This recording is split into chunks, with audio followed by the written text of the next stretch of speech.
Cheating after a prior divorce? I was watching the latest news on TV when my wife came home late from work. Boyd, you won't believe who hired me to protect them today. David Bridges, I replied. How'd you know that? You're on the news. I pointed to the TV on the wall. She looked at the TV and there she was. Sure, there was an old picture that must have been taken from the firm's website, but there she was. She was the latest addition to David Bridges' legal team. That didn't surprise me.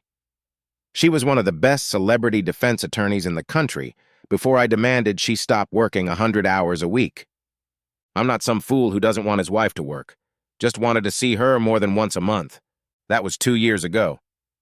She was defending a senator accused of murdering one of his staffers. I knew he was guilty as sin, and I was sure she wasn't sure of his innocence either.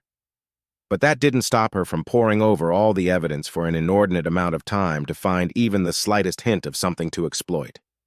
In the end, she got the jury to let the bastard go. The district attorney decided not to re-indict him, which shocked the entire country.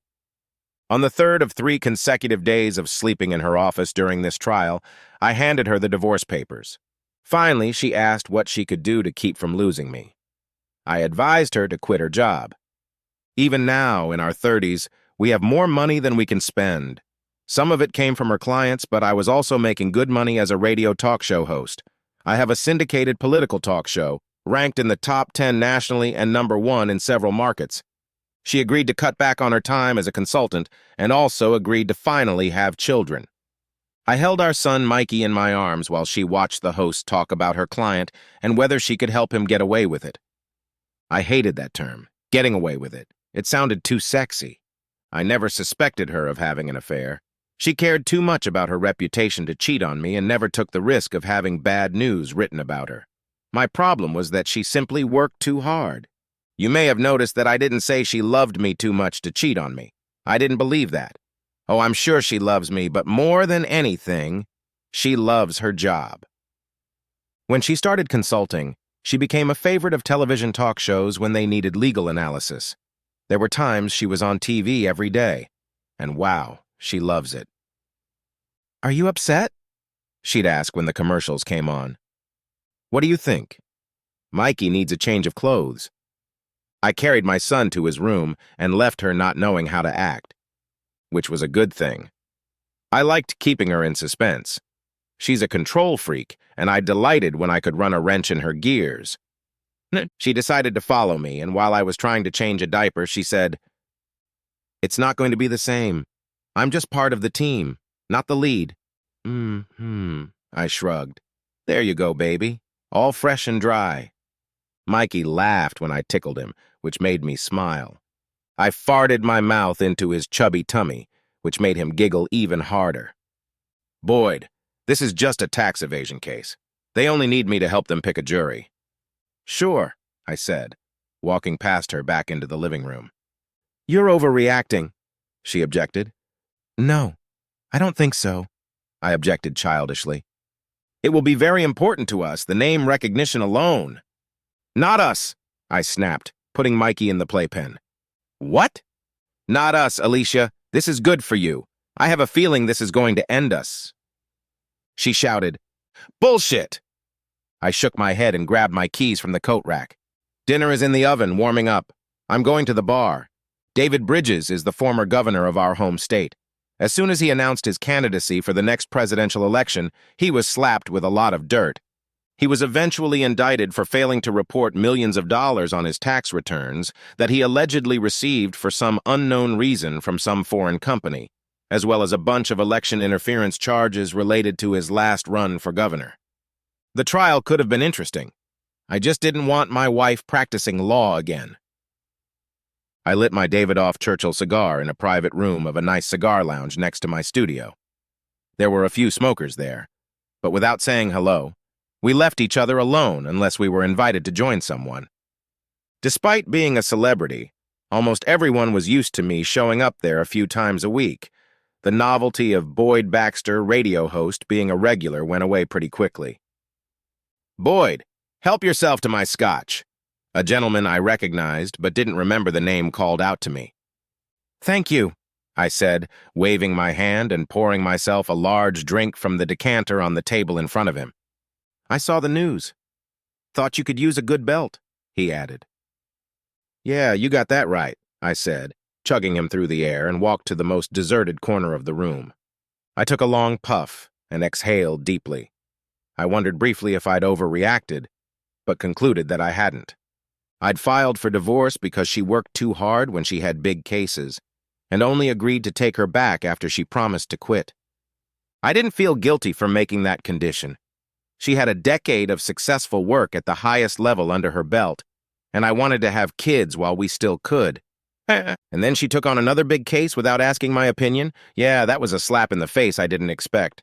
Heck, if she had asked, I might have agreed, but probably not. I still wanted to be involved in the decision. My attention was drawn to the television at the other end of the room. The TV was again showing Alicia with a wide smile. I saw the picture behind her and realized she was in our living room. I hoped Mikey would start crying. She had broken down these presenters, manipulated them into believing she was answering their questions without giving them anywhere near what they wanted. It was masterful. Then the presenter, who was a golf buddy of mine, asked, "Will your husband be refiling for divorce?" "Excuse me?" Alicia asked, shocked. "Well, a condition of the termination of your husband's divorce proceedings was that you would no longer take clients to court proceedings. That seems to violate your agreement." I texted him. "I owe you a bottle of Pappy Van Winkle for that tease. I assure you my husband is fully supportive of my career decisions." She was excited, and I loved it. "No, I don't," I said out loud, causing the guys who knew she was my wife to laugh. A few seconds later, my cell phone rang. "Boyd, this is Dana Collins from the Times. Can I ask you some questions and get your reaction to your wife breaking your agreement?" "Hey, Dana. It's been too long. We should meet for lunch soon, and maybe I'll have you on the show again." She replied, "I'd love to. And will you answer my questions?" "No, but I'll make a statement." "Go ahead." I'm completely stunned. This will probably be the headline of my article. Do you have anything to add? Maybe some background? Look, she hasn't done anything to stir up old problems yet. We're happily in love. Thanks, Boyd. I'll see you soon. Dana's a real star in the news world. I've had her on my show a few times as a favor to her boss. We have a mutually beneficial arrangement with him. The phone rang again, so I turned it off. I knew I'd never get any peace if I didn't. The media vultures are circling, especially since I'm one of them. Fucking cannibals. "It's not going to be the same," Alicia said as I walked into our bedroom. She looked damn good in a floor-length black satin nightgown. The slit on the left ended mid-thigh, and the lace breast cups didn't hide her pink areolas at all. She wasn't meant for sleeping. "It doesn't matter if it is or not," I said, trying not to look at her. "You know the stakes. Things are different now. We have Mikey." I laughed. "If you think the fact that we have a son is going to stop me from wanting a wife who doesn't put her career first, you're in for a bummer. You go back to your old ways, you're out the door." "Baby, we've gone too far. I don't want to fight." "Alicia, the time to talk about this was before you took the job. Now we're in the aftermath phase. We'll be fine, you'll see. Now go to bed. I want to show you how much I love you." I knew she would be furious the next day when she saw my comments in the Times, but I decided, while it was still possible, to take advantage of the fact that I had a sexy wife. She knelt down in front of me and pulled off my shorts and boxers. "You seem to like that nightgown," she teased, looking at me. And then, before she fell asleep, she managed to tell me that she loved me. I wonder how she'll feel about me in the morning. "You fool!" she screamed when I came into the kitchen the next morning. "Did you hit her in the sneaky way?" I interrupted her. "It's true." "You shouldn't have told them that," she shouted. I shrugged. "It's done." "They'll be talking about it all day, Boyd." I laughed. "At least they won't be talking about your client for a change." Her client was the talk of the news programs for weeks before and every day after the indictment. I kissed her on the cheek and decided to grab coffee and breakfast on the way to work to avoid her wrath.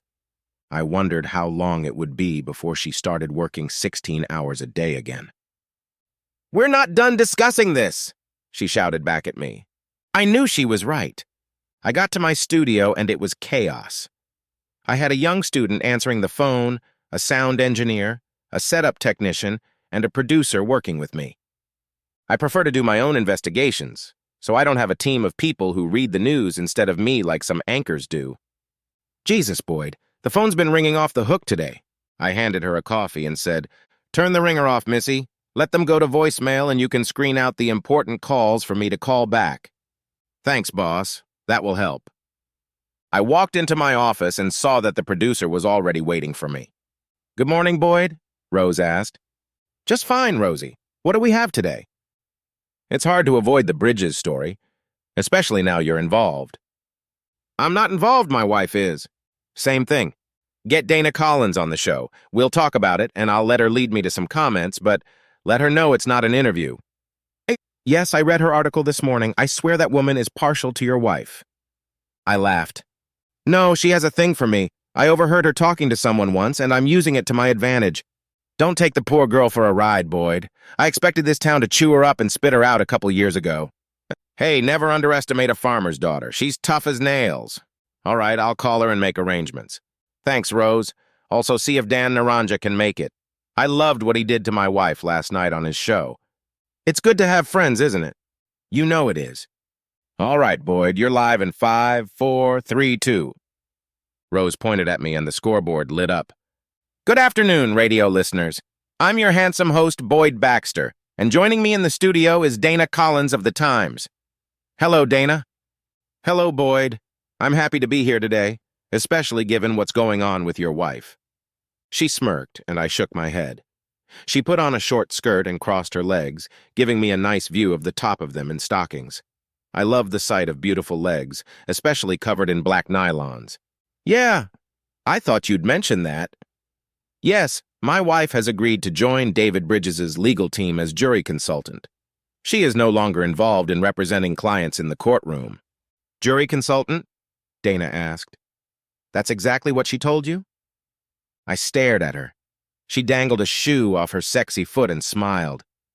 "Looks like your wife didn't tell you the whole truth. According to my sources in the Bridges camp, she's the new face of their legal team and will be the first chair at the defense table." "I don't care what anonymous sources say. I never use them," I said with a shrug. She laughed. "That's because you use articles written by people like me to flesh out your radio show." "Wow," I said hotly. "I'm not a journalist and never claimed to be. I just host a program where I give my opinion on the news of the day." She smiled and said, "And today's news is that your wife came out of retirement and lied to you." "Let's move on to the calls," I said to keep from burying myself even deeper. I couldn't control the conversation anymore. Damn my legs. "Give me the first line," I said, and tried not to look at Dana as she crossed her legs the other way. "I didn't lie to you. I'm just a jury consultant," my wife said defensively through the phone line and the speakers. "Well, who is it if not my favorite wife, Alicia? Hello, darling. I'll be home on time tonight. We're having a pork roast for dinner." Dana's on. "Hello, Mrs. Baxter? You know very well my last name is Taylor. My wife didn't take my last name when we got married. She had already established a reputation and kept it for professional reasons." "That's right," Dana said. "Mrs. Taylor." "Anyway," Alicia said, "stop making stuff up. I'm only on the legal team to help run jury selection." "That's you talking," Dana replied. "All right, ladies. That's enough. Alicia, we'll talk to you at home." But, okay, next caller. "Well, that was a goddamn nightmare," I said after the show was over. "I think it went great," Dana said as she put on her shoes. She took them off in the middle of the show to tease me. "You owe me," I muttered. She laughed. "How about I take you out to dinner? Forget about your pig roast." Her look scared the hell out of me. I knew she liked me, but it was as if I was bait in the water and she was a hungry shark. "Rain check, Dana. I'll see you later. I got the hell out of there before I did something incredibly stupid and went out to dinner with a stunning redhead. When I got home, I slathered the roast with butter, mixed the seasonings, and rubbed them all over the meat. 30 minutes later, I slid the skillet into the oven. Fed Mikey his dinner and opened a beer. I couldn't believe it, but the question of who to believe, my wife or Dana's anonymous source, was driving me crazy. A little over 3 hours later, the table was set, a lovely bottle of Chardonnay was in the ice bucket, and the perfectly roasted roast was still on the baking tray ready to be cut.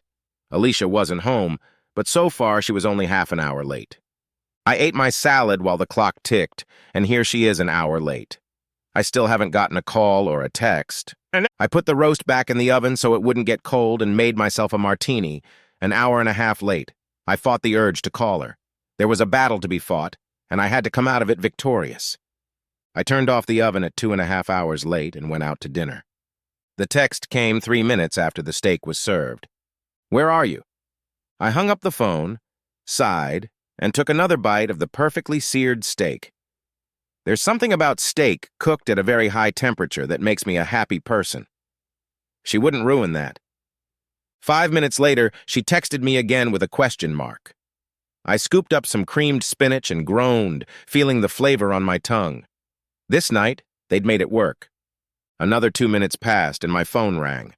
I sent the call to voicemail because it pisses her off when people do that to her. I felt like I was winning a battle she didn't know about. I'm an adult, aren't I? When my steak was finished, my wine glass empty, and the last bits of spinach picked up from the bottom of my plate, I ignored the third bell. The time was 9:30. When I pulled up to the garage of the house, she was standing in the doorway with her arms folded. I assumed she was upset and tried to put on a scowl. "Where the hell have you been and why are you ignoring my calls?" she shouted. I laughed. "You know the answer to those questions. Did you even bother to take the roast out of the oven?" I walked into the kitchen and saw the roast on a tray in the oven. "You haven't eaten anything. Wait a minute. What did you eat at work? Pizza? Chinese food?" Chinese. Look, it's not always going to be like this. I don't care what you were doing. I care that you knew I was making dinner for us and you didn't call me to tell me you'd be late for work. I'm sorry, you know how it is when... She stopped. I answered, "Yes, I know how it is. That's why I filed for divorce, remember? You always forget you have a husband at home, only now you've got a kid at home. Did you even notice that Mikey's not home? I assumed he was with you. Wait, where is he? You've noticed now, haven't you? You're a shitty wife when you're on the job, and it turns out you're a shitty mom, too." She slapped me in the face. I rubbed my cheek and walked out of the kitchen. "Boyd, wait. I'm sorry." I kept walking and walked out the front door. She continued to call out to me as I walked across the lawn to the house of my neighbor, who was watching Mikey. He was asleep in the playpen she had put in the living room for her baby and didn't move as I carried him to my house. Alicia was silent, holding out her arms, asking me to give her Mikey. "That's not fair. You should have told me he was at the neighbor's house. I could have spent time with him before he woke up. Right? That's not fair. Of course, we have a little problem with you not telling me when you were going to be home." "I was mad at you. You and that idiot were rude to me when I called your show. This is different. Just don't call my show. I don't like surprises, and we should always be on the same page. We're supposed to be husband and wife." She lied, Boyd. I'm not running this case. Time will tell, won't it? I'm going to bed. "You ever heard of James Anderson?" Dana asked me the next day. She stopped me in the parking lot as I was walking to my car after the show. I felt like I was in deep throat with Woodward and Bernstein. "No, should I have?" I replied. "He's the best behavioral analyst in the country. Worked on almost every high-profile jury trial in the last 3 years. I? And my source tells me that David Bridges just hired him as a jury consultant. And? So what's your wife for then?" "What are you trying to do, Dana? Seriously, are you trying to drive a wedge between me and my wife?" She shrugged and replied, "Just asking questions, Boyd. That's what I'm doing. Then ask someone else and put it in your fucking article." I opened the door, climbed in, and slammed it shut. The impact hit me in the shoulder, making me cry out in pain. Just fine. She laughed and waved as I pulled away. I noticed the shimmering, flesh-colored stockings in the rearview mirror. At 6 o'clock, I gave Mikey his dinner and made myself a sandwich from the leftover roast, and it was quite tasty. Alicia was late again, and again I didn't get a text or call. An hour later, she burst into the house through the garage door. "I'm sorry, I was busy and couldn't call." "When did you get tied up?" I asked. "What do you mean?" "I mean, you weren't physically tied up, right?" You were in a meeting with other lawyers or reading some law book. At any point in those scenarios, you could have picked up the phone and texted me. Boyd, I apologized. No apology this time, Alicia. You need to spend time with your son before I put him to bed. I left the room and headed for my den in the basement. I expected her to follow me with little Mikey, but she didn't. This disappointed me because I was wound up and looking forward to the fight. At halftime of Thursday's soccer game, I went to the kitchen to get a bottle of water. I was actually doing some reconnaissance on my wife. She was eating ice cream and reading something on her tablet when she realized I was nearby and looked up. We need to talk about this, Boyd. There's nothing to talk about. You're back at work, and you're back to your old problems. Hell, unless you're lying to me, you were only supposed to be working on jury selection prep. She looked away and for the first time didn't deny that she was lying about the extent of her involvement. I continued. Well, that's it then. I'm not going to play a second role in your job anymore. I'll update the divorce papers and refile them this week. God damn it, Boyd. We're not getting a divorce. I'm telling you again, it ain't like it used to be. That's right. 2 days on the job and you're 2 for 2 late and you don't call. It's like deja vu. This is just the beginning. You'll see, things will be different. I got a lot of catching up to do for the case. Catch up on what? You're supposed to be advising them on how to pick a jury. You don't understand, Boyd. A lot depends on it. Yeah? All right. I turned and walked away. She rushed after me and put her hand on my chest. I promise it won't be like it was before. Prove it. She put her arms around me and started sobbing. Like a fool, I decided to give her a chance. It went on for 3 days. It was a beautiful Sunday morning, and I was playing hide and seek with Mikey when she came into the room. I have to go into the office for a few hours. I'll be home by noon. What about church and breakfast, like we do every week? I asked, and she didn't notice the attitude in my voice. We'll go out to lunch instead. We can go to that Mexican restaurant in the Botanical Gardens that we like. I'll meet you there at noon, I said, provoking her into being late. She kissed Mikey, then me, said goodbye, and left the room. I looked at Mikey and said, Well, kid, what are you going to do, huh? He chuckled, and I went back to our game. At noon, Mikey and I were sitting in a restaurant, and I ordered quesadillas, stuffed tortillas, and Sprite as an appetizer. Mikey was happily munching on the little puffy tortillas that melted in his mouth. It was 12:30, and the waitress asked, Have you heard from your companions, or would you like to order? No, just the check, please. The baby is getting restless. The restaurant was crowded, and many people were standing in line. I realized they wanted me to leave. She smiled and patted my shoulder. I understand restless toddlers. I have 3 myself. She left and my phone rang. I ignored Alicia's call and she texted the following. I'm on my way. I'll be there in half an hour. Really, Mikey? I groaned. What am I going to do with her? No wonder he didn't answer. I typed my reply. I'm out. I disconnected the phone, paid the check, and picking up Mikey, walked to the car. It's time to take action. I can't continue to let her lie to me and actually step over me. She can't make me look as stupid as I was the first time. Sure, there's a difference, Mikey, but with her shitty work schedule, I'm sure I can get custody of him. A few minutes later, I walked through my kitchen and tossed my keys on the table. Setting Mikey on the floor, he rushed like a wind-up car toward the family room where his toys are.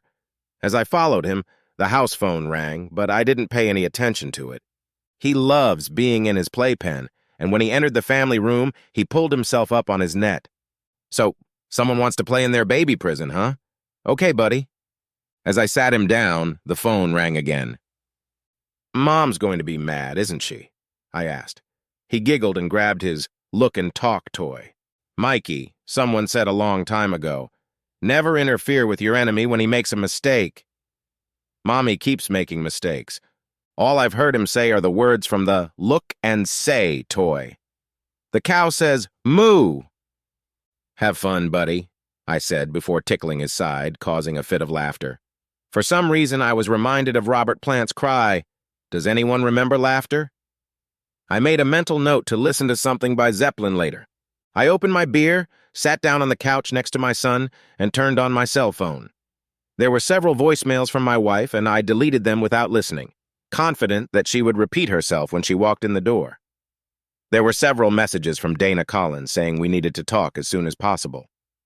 Of course, I ignored those as well. Half an hour passed, and I was already drinking my second beer when she walked into the kitchen. I noticed that her hair was gathered into a ponytail, which was quite different than it had been in the morning. I raised my hand to keep her from yelling, which was clearly headed in my direction. "Mikey's asleep." I nodded toward the playpen where he was snoring like an angel. "He should be in his crib." I agreed and let her carry him into the bedroom. While she did that, I got in the car and headed for the cigar lounge. Yeah, I know. I was a wuss for running away from the argument, but in my opinion, at that point the argument was unnecessary. My marriage is practically over. She chose the job over us. I was reading an article about bridges with my back to the door when I heard a voice from behind me. "You're not hard to find, Boyd." If I tried to hide Dana, I wouldn't be here. She walked in front of me to one of the leather chairs on the other side of the small table. "Have you tried this one yet?" she asked, and showed me the cigar. It was a good choice. "No, but it has a high rating." "Yeah, that's what Nick said." Nick is the owner of the salon and is always quick to make recommendations, especially to a beautiful woman. That explained how she got into the enclosed restroom. Dana took the lighter from me and caught me considering her legs. Naked for a change, they still looked amazing. She must have put lotion on them recently because they were shiny and looked moist. "You're too easy, Boyd," she teased and crossed her legs the other way. I took a drag on my cigar and let the smoke out roughly in her direction. "What do you want, Dana? I'm trying to relax here." She frowned for a moment, and there was sadness in her eyes before she spoke. "I have some bad news. It's going to be front-page news tomorrow, but I wanted to let you know in person before it all blows in the wind." She slid her phone across the table to me and smirked when I peeked under her blouse. "What am I supposed to be looking for? The video's already picked out. Just watch it." She took a drag on her cigar and coughed. I choked on my laughter as I turned on the video on her phone. It showed my wife and David Bridges making out in the office. I threw the phone on the table and sat back down. "I'm sorry, Boyd. I'm really sorry, but it's going to get worse from here." "Why would you be sorry? You've got the article of the year, and since when do you care about collateral damage?" "It's never been that close to me," she whispered. I sighed. "You know what the worst part of all this is?" She shook her head, and I tried not to burst into tears. I had to look away. "It didn't even take that asshole a week to get to her. He'd had affairs with the other two women on his legal team as well." I shrugged and took another puff. As if it mattered. I was getting a divorce anyway. That just eliminated any chance of getting her back. A smile flashed across Dana's face, then quickly faded. I think she would have loved the breakup of my marriage. She must have thought it would give her a chance to come in and comfort my broken heart. "Send me that video, please." "Can't do that, Boyd. This article hasn't—" "To hell with your article!" I shouted, and slammed my hand on the table. "This is my fucking marriage!" I stood up and waved my hand in silent apology to a few guys in the room. "Okay," she said, backing away without a fight. "Just don't advertise it publicly." I snorted. I went to my locker and pulled out a bottle of 25-year-old Macallan single malt. If it ever needed to be drunk, it was now. I poured 2 healthy glasses and sat back down. Dana took one of them without asking, and I lit the cigar again. "Thank you," she said, taking a sip.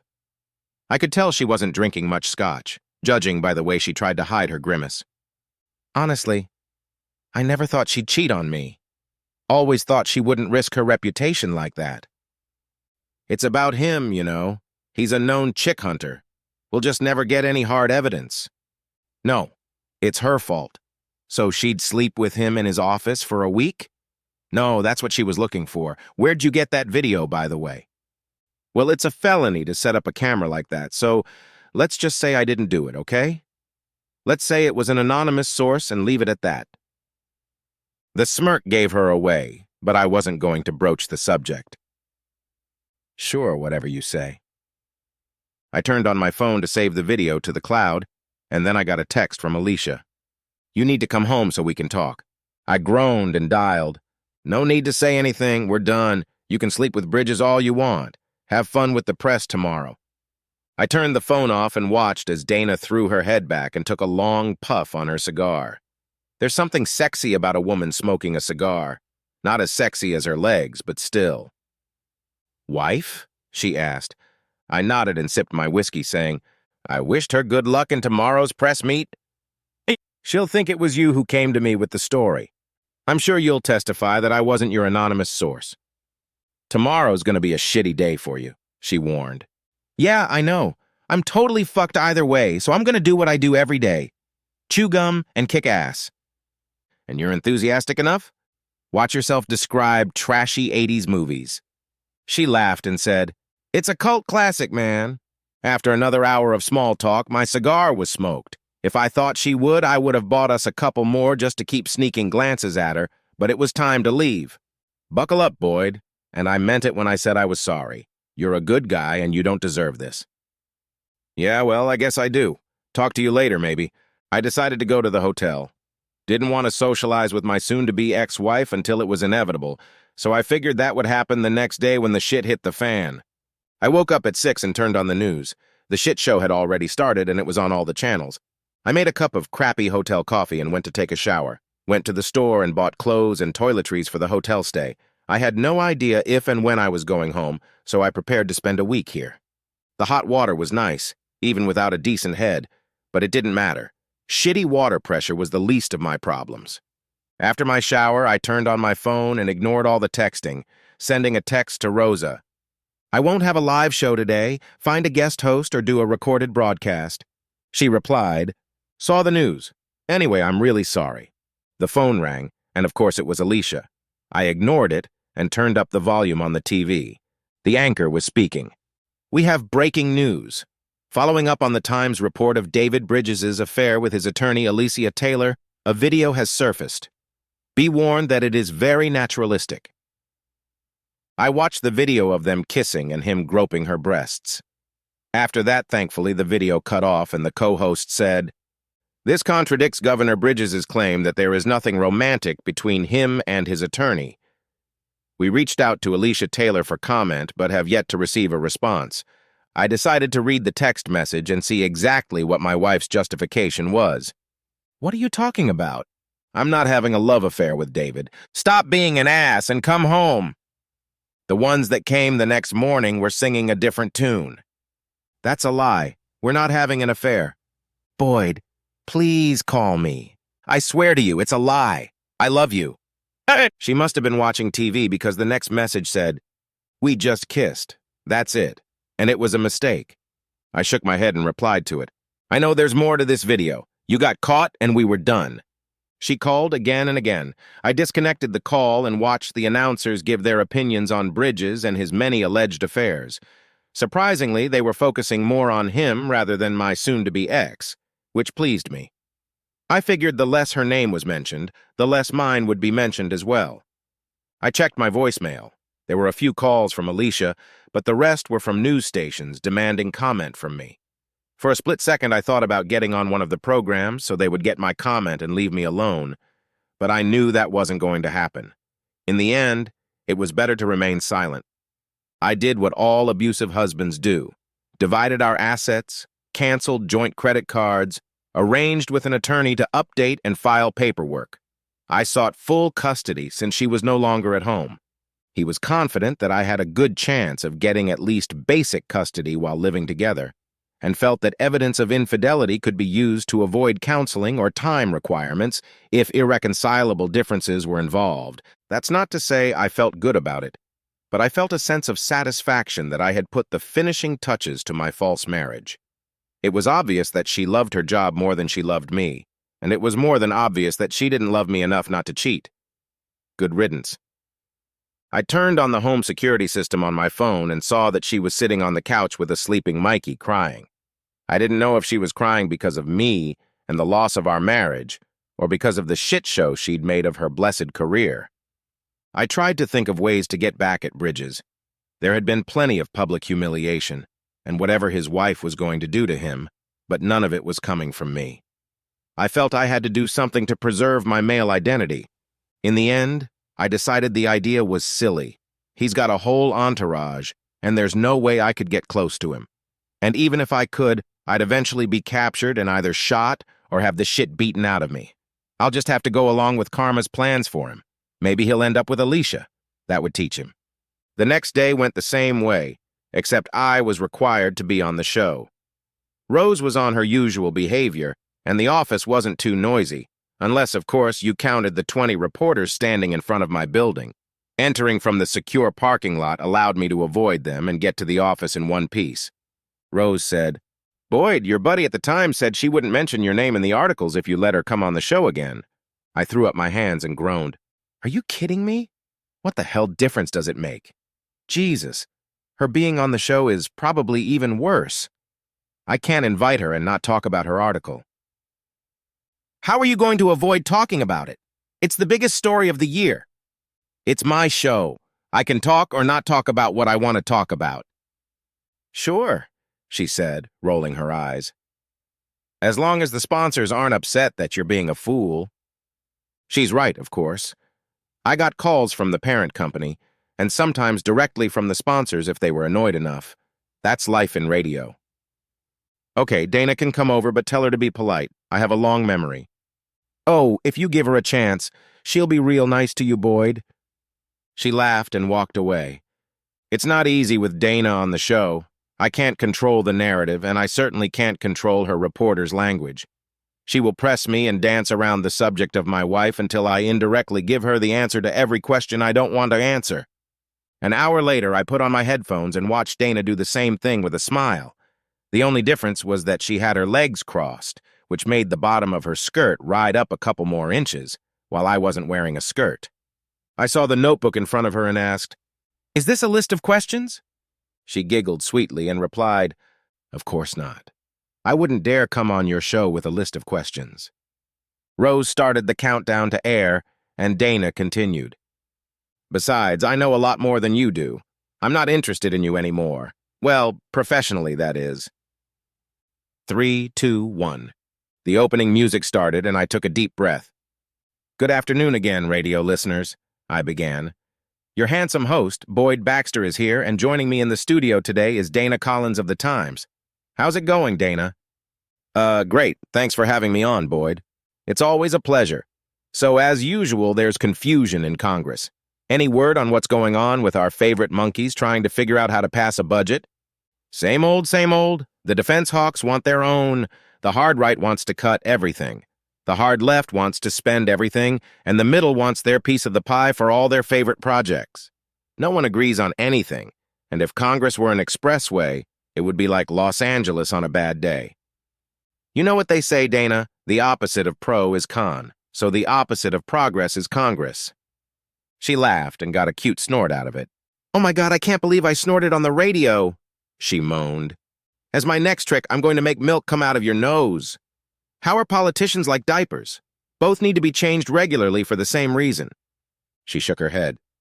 "Okay, jokes aside, let's talk on the phone. On line 1, Doug from Springfield. What's going on in the world today, Doug?" "Hey, Boyd. I love your show. I'm sorry about your wife." "Yeah, me too. Boyd, what can we do to fix our broken system? Something's got to change in this swamp you call Washington. Term limits, and auditing their assets before and after, Doug. Maybe then, when politicians aren't traveling to Washington to line their pockets, real work will emerge." Dana asked, "Do you think that will happen, Boyd?" "No. No politician on either side of the aisle will vote for it. Oh, some will say they support it, but they know it will never happen because it will never come up for a vote." She agreed and said, "Guys like David Bridges think they can get away with whatever they want. They think they're invincible." I flinched when she mentioned him, but didn't stop her. She continued, "They crave power and wealth. They crave the attention of their subordinate men and women, buckling down to be the first to agree with them and tell them how wonderful they are. They perform with the moral high ground and then have affairs. It's disgusting." "Tell us how you really feel," I grinned. "I'm sorry if I'm taking this too personally," she said softly. "It's just the way it is. My wife is a cheater. What can I do but lose money on her and lawyers? A quick smile flashed across her face, but she held it back immediately. Anyway, on line 6 is Annie from Long Island. What's on your mind, Annie? Oh, Boyd, I love having Miss Collins on your show. You kids have such sweet chemistry. I laughed. I'm like a pinch of salt, Annie. Blends well with everyone. Dana rolled her eyes and for once couldn't hide her smile. Do you have a question, my dear Annie? Yes, it's an easy one, but it's for Miss Collins. Young lady, would you like to be a mother? The proverbial, what the expression appeared on Dana's face, and she threw her hands up in the air. That's a great question, Annie. Politics and my wife are boring. What's the answer, Dana? Also, Annie, you can't see it, but her face is bright red right now. I love kids, Dana replied, avoiding the question as much as the politicians she was covering. Annie chirped. You better, because Boyd has his adorable boy to think about. Okay, I interrupted, ending the conversation. We love you, Annie. Thanks for the call. Looks like it's time to pay some bills. We'll be right back. Oh my God! Dana exclaimed. This is going to be a fun day, I moaned. Rose gave us 2 thumbs up as if the ether was great. Perhaps it was, but I didn't feel all that great. 3 hours later, I said, and I'll see you tomorrow. Don't leave us. The airplay sign went out and I tossed my headphones on the table. Dana carefully hung hers on the hook across the table. Well, that was something, she said. I didn't expect to get roasted by little old ladies tonight, that's for sure. Hey, those little old ladies love me. I'm very popular at book clubs for 70-year-olds. She chuckled. I'm sure they're your bread and butter. Caution. They also read the newspapers, starting to look at your comments and articles. Do I want to be a mother? What kind of question is that? I laughed, gathering my notebooks into my bag. It's a perfectly reasonable question, and don't think I didn't notice that you didn't answer it. I glanced at her, and she frowned. I don't see myself as a mother. I love kids, I really do. It's just that with this job, I don't see how I can find time for them. Suddenly, she became sad and said, God forgive me. I've already got everything. Don't worry about it, I said, interrupting her. I'll tell you that kids aren't so bad. I'll pick mine up from daycare right now and we'll play trucks. How can you be so cold-blooded, Boyd? Your marriage is falling apart and you act like it's just another Tuesday. What do you want me to do? I can't just curl up and cry. I have a baby. I have a job. I have to keep myself together so everything around me stays in one piece. I'm holding myself together and getting on with my life, Dana. What else can I do? I don't know. I guess I was expecting more emotion. I laughed. Emotions are for wimps. I didn't really believe that, and she saw right through it. She touched my cheek and frowned. I'm sorry, Dana. I have to go to daycare. Thanks for coming to the show again. Anytime. If you need anything, call me. I mean it. Anything at all. She smiled, and I left.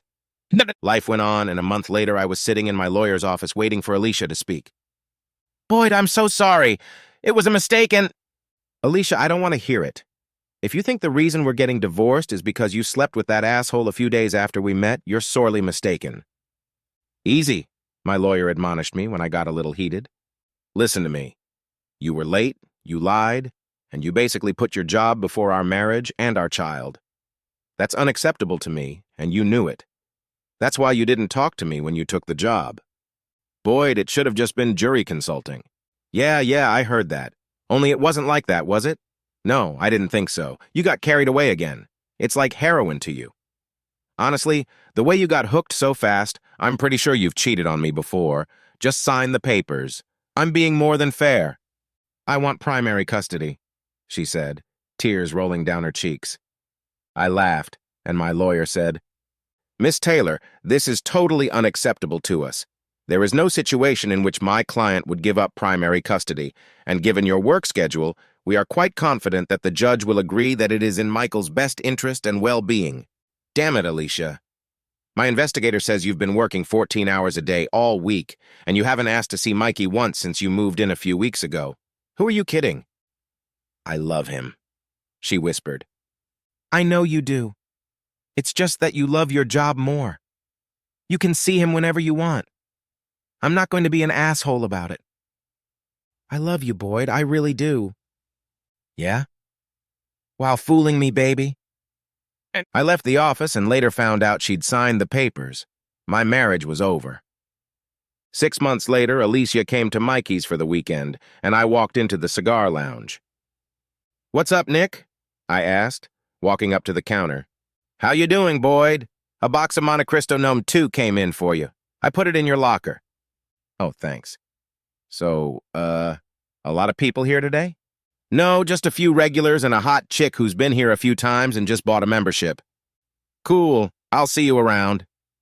I entered my code and walked into the VIP lounge. The smell of cedar and stale cigar smoke was heavenly. I nodded to the guys seen earlier but didn't notice any hotties, so I headed to the locker to get my Cuban goodies. "Hey, Boyd. Long time no see." I smiled and pulled out my second cigar. "Hey, Dana. Want to try a Cuban cigar tonight?" I closed my locker and handed her the smuggled goods. "Thank you," she said. "I was kind of following you." "You're pretty shitty at it," I said as we walked over to a couple chairs. "I'm not hard to find, and you have my phone numbers." She frowned, trimming the end of her cigar. "I'm a little nervous about this." She pulled an expensive lighter out of her purse and lit 15 inches of aged tobacco. I laughed and blew on the orange ring around the tip of my cigar. "What exactly is it that makes you nervous?" "I wanted to take you out to dinner." "Come on," I laughed. "A woman who wears short skirts, crosses her legs, and clacks her heels to tease me is nervous about asking me to have dinner with her? You're a crackpot." She shook her head. "This is delicious, thank you," I nodded. "Boyd, I never really went on dates much. Didn't have the time. Teasing you was easy. I never had a problem using sexuality to get what I wanted from men and some women." I raised my eyebrows in surprise. I didn't know she liked women. "Stop it, you pervert. I'm not into women." "Wow, she can read minds," Dooley noted. "Look, I'm sticking my nose in and I don't want to get shit-canned for it." "Yeah," Chuckles. She exhaled white smoke and asked, "What?" "Yeah, I'll go to dinner with you." "You will?" she asked dumbly. "What's the big deal? Do you think you're ugly or something?" I asked. "No, I don't. Like I said, I'm not used to going out a lot." "Okay, let's finish this and go across the street to that little Italian restaurant." After dinner, we were enjoying a glass of wine on my couch when I asked, "So, do you have time to go out with me now? Or am I kind of a one-night stand for you?" She laughed. "Sorry? No, you didn't hear that I don't work at the Times anymore?" "No, I must have missed that." "I'm on television now. You know that show, you've been on it. It's got some of our ladies sitting on a couch with a guy or two." "Oh, sure. I love that show. It's like eye candy for us reporters." She laughed. "I guess it is, even though I wore pantsuits twice last week. I'd change the channel." We laughed together and then she asked, "You like my legs, don't you?" "Oh, don't start that who am I crap again. You know perfectly well that I like your feet." "What about my feet?" she asked, turning around and placing her feet in my lap. I shrugged and set the wine on the table. "You're wearing jeans and socks tonight. Not the sexiest outfit." I stroked her foot, making her groan. "I didn't expect to see you today. I should have gone home and changed for you." "That won't be necessary. Your jeans accentuate your ass perfectly." "What about my face? Am I not beautiful?" "No, you're what we call ugly." "Ugly?" she shrieked. "Yeah, well, you know, everything's perfect except your face." She tried to pull her legs away from me, but I held them back. "Don't be mad, I'm just kidding. You're an amazing woman." "Well, that's a little better." She took a sip of wine and asked, "Would you be offended if I asked you to carry me to your bed?" "No, baby, I wouldn't hold it against you." She rolled her eyes and said reproachfully, "You're ruining the mood, Mr. Comedian." "Well, then I'll have to fix it. Come on." I led her into my bedroom, where she excused herself to the bathroom. I took the opportunity to check my desk drawer for contraceptives, then undressed. Only the desk lamp illuminated the room as I lowered myself onto the bed.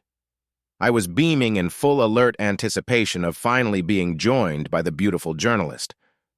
When the bathroom door opened, she didn't enter the room, but stuck her bare foot out and slid her foot on the door jamb, giving me a beautiful show. She circled the jamb as if on a pole and gracefully entered the room, naked as the day she was born. "Do you approve?" she asked. "Hell yes. Come here, sweetheart." I kissed her forehead and asked, "Do you want to?" "What do you mean?" "I mean, do you want to get used to it?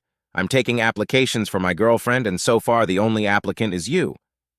She stroked my chest and replied, "I would like that very much. I have more free time now. In the longer term, I'm ready to be a mom." "Okay," I replied. "But first we'll see how you do as a stepmom, okay?" I laughed and she clapped me on the chest. "I'm not cheating," she whispered. "Neither am I," I said and kissed the top of her head again. In Dana, I think I've found a woman who cares more about her family than her job. Time will tell, but half the fun is in finding out. After all, if we knew what the future held, life would be boring as hell. The end.